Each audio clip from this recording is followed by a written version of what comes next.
Lesson 1. Hob gives his first impressions of England. The students whom we have met in books 1 and 2, Lucille, Frida, Olaf, Jan, Pedro and Hob, are back again with Mr. Priestley, their teacher, in his study. Hob, do you remember, sir, that at our last lesson before the holidays, you promised to let me tell the story of my first day in England? Mr. Priestley, I remember it very well, and so now, at our very first lesson, we are all waiting to hear what you have to tell us. Hob, thank you, sir. Well, my first impressions of England are connected with food. Lucille, you don't need to tell us that. Hob, and, strange to say, they are of how an English breakfast beat me. Frida, you don't really expect us to believe that, do you, Hob? Hob, well, it's quite true. Of course, it was some time ago and, though I say it myself, I'm a better man now than I was then, but, honestly, I was beaten. But let me begin at the beginning. When I left the train at Victoria Station, my first impression was of rain and fog and people with umbrellas. A taxi cab, which might have been used by Lot and his family as they left Sodom and Gomorrah, took me and my luggage and struggled bravely through the traffic. And what traffic and what crowds! I had never believed my geography teacher when he told us there were more people in London than in the whole of my country. I thought he had just said it to make his lesson more interesting, but I believed him now. However, I got to my little hotel at last, and the first thing that took my eye was the porter, a big fat man with a round pink face like an advertisement for baby's food. Then I met the manager. He rubbed his hands all the time as if he was washing them, and smiled without stopping. What he said I could not understand, though I had learned English at school. I said to myself, perhaps he doesn't speak it very well, some English people don't. But I told him my name, and he smiled again and told one of the little boys with brass buttons to show me up to my room. 10 minutes later I was lying in a hot bath washing off the last dusty reminders of the continent, another 10 minutes and I was under the bedclothes and fast asleep. When I woke next morning, I felt hungrier than I had ever felt in my life before. I seemed to have a hole instead of a stomach. I dressed quickly and hurried down to the dining room. It was a big room with 6 tall windows and the ugliest wallpaper I had ever seen.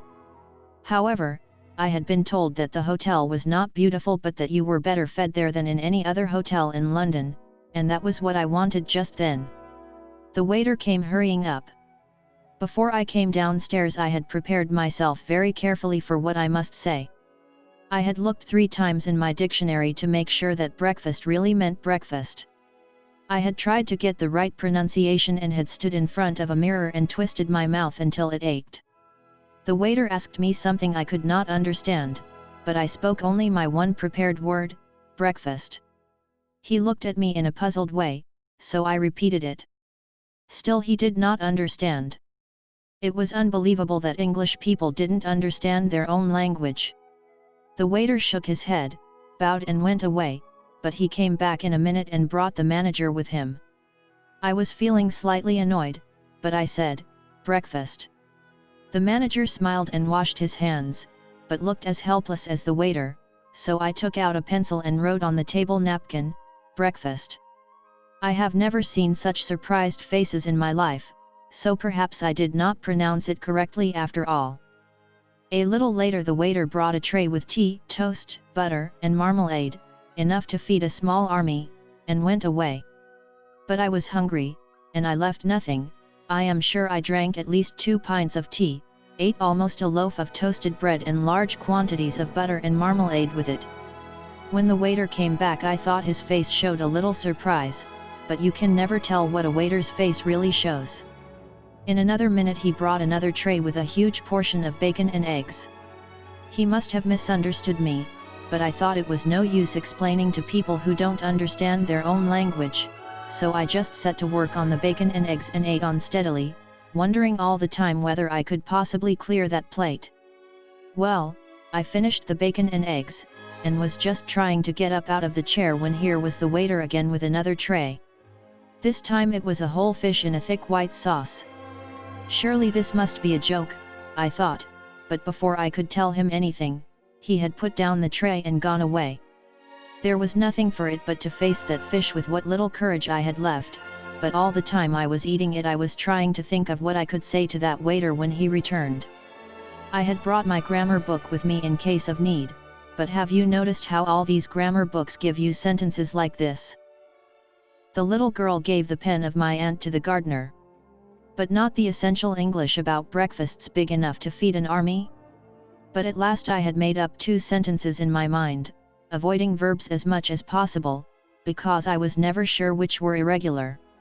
I called the waiter to me. He bowed, and then I told him in very correct English what I thought of English breakfasts. I told him that only a man who was dying of hunger could eat such a breakfast. He must have understood me at once. I felt very proud of my English, especially dying of hunger, that was a grand expression. I have never seen anyone clear away the empty plates as fast as he did. He almost ran out of the room, but in a minute he was back again, with a big plate full of sandwiches. This was too much. I gave up the struggle. I got up and made my way slowly and heavily to my room, at least 5 pounds heavier. I never believed until then that any meal could defeat me, but on that day I met my Waterloo. Exercises.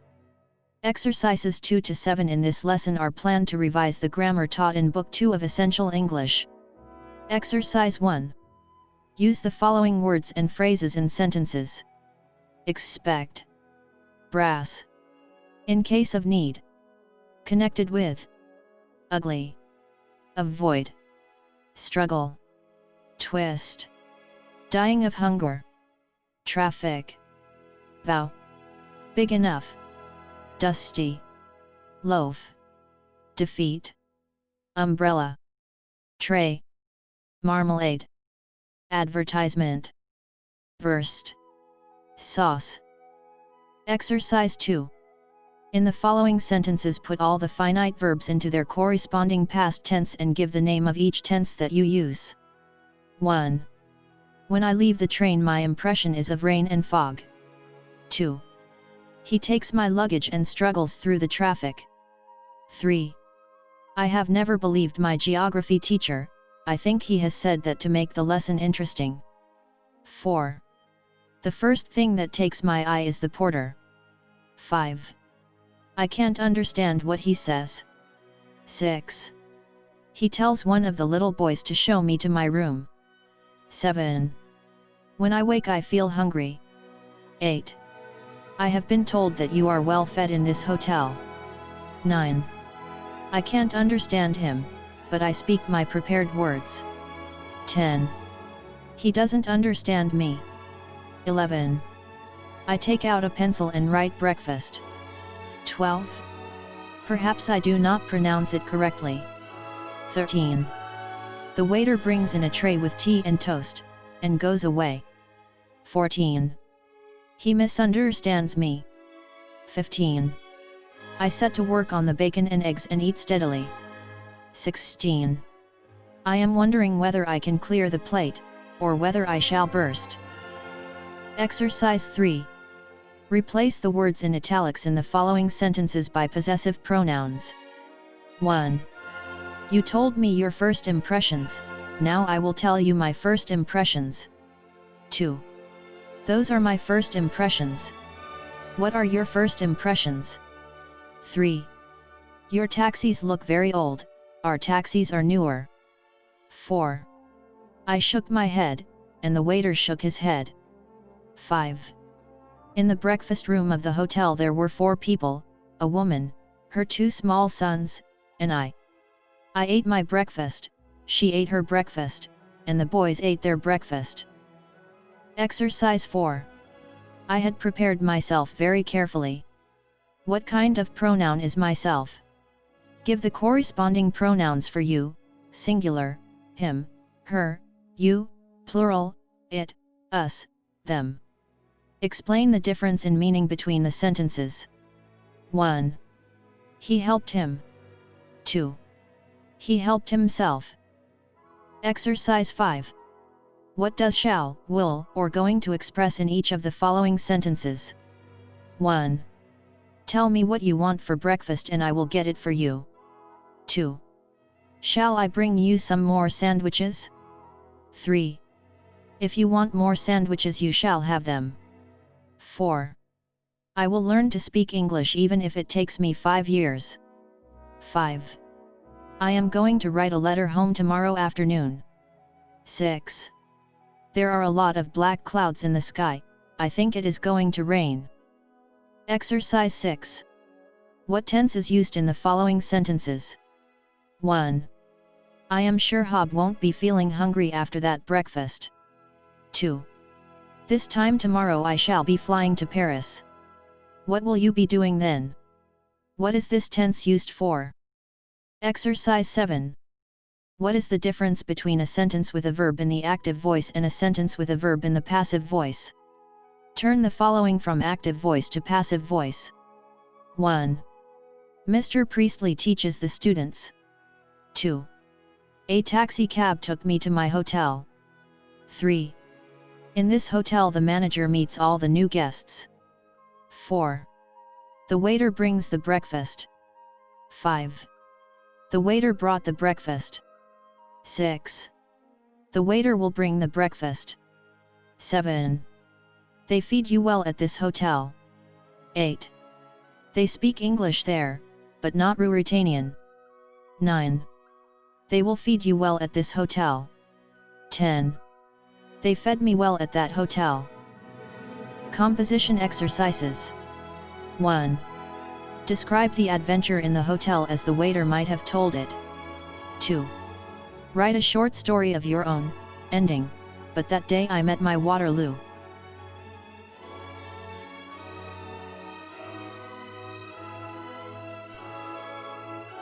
Dear friends, thank you very much for your support, for watching and for liking. I wish you success in learning English. Subscribe to our channel, and good luck.